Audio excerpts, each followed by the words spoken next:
বন্দে পুরুষোত্তমম। শ্রী শ্রী ঠাকুর অনুকূল চন্দ্রের চরণে আমার কোটি কোটি প্রণাম। জগৎজননী শ্রী শ্রী বড় মায়ের আতুল রাঙা চরণে জানাই আমার শতকোটি প্রণাম। আমার সকল ইষ্টপ্রাণ দাদা ও মায়েদের আনন্দিত জয়গুরু। শ্রী শ্রী ঠাকুর অনুকূল চন্দ্রের বাণী মূলত জীবনমুখী, বাস্তববাদী এবং আধ্যাত্মিক চেতনার সমৃদ্ধ, যা মানুষকে সৎপথে চলতে, চরিত্র গঠন করতে এবং কর্মষ্ঠ হতে অনুপ্রাণিত করে।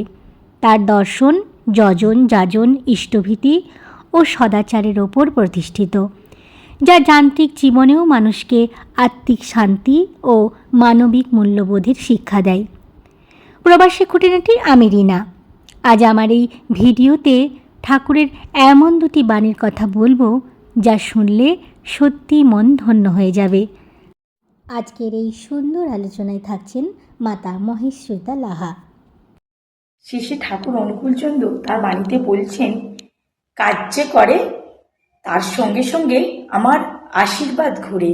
আমি তো কেবল বাহন খুঁজি, ভাবি কে আমায় একটু কাঁধে বয়ে নিয়ে বেড়াবে।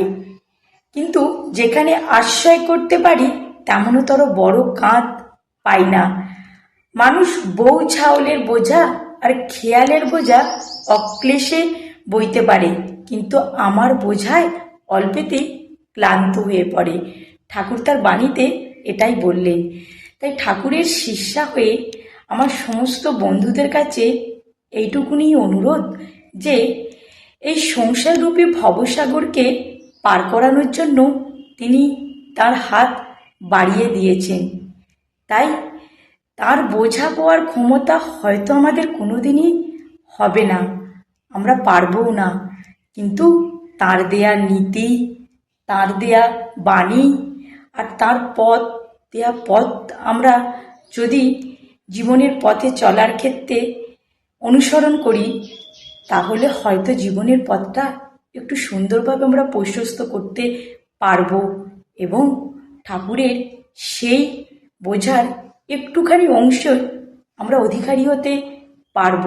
তাই আসুন না, সেই ঠাকুরের দেয়া পথ অনুসরণ করে ঠাকুরের হাতের সাথে আমাদের হাতটা মিলিয়ে জীবনের পথটাকে একটু প্রশস্ত করে নিই এবং সুন্দরভাবে জীবনটাকে আগিয়ে নিয়ে চলি। শ্রী ঠাকুর অনুকূলচন্দ্র তার বাণীতে বলছেন, ধন্য সেই, সতর্ক সেই, যে কোনো কিছুতেই প্রিয় পরম থেকে বিচ্যুত না হয়।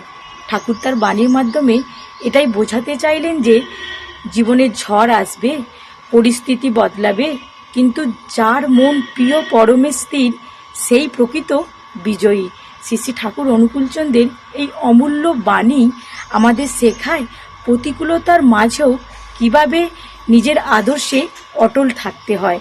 নিজেকে সতর্ক রাখুন, লক্ষ্যভ্রষ্ট হবেন না। ঠাকুর তার বাণীর মাধ্যমে এটাই আমাদেরকে বোঝাতে চাইলেন। জয় গুরু, বন্দে পুরুষোত্তম।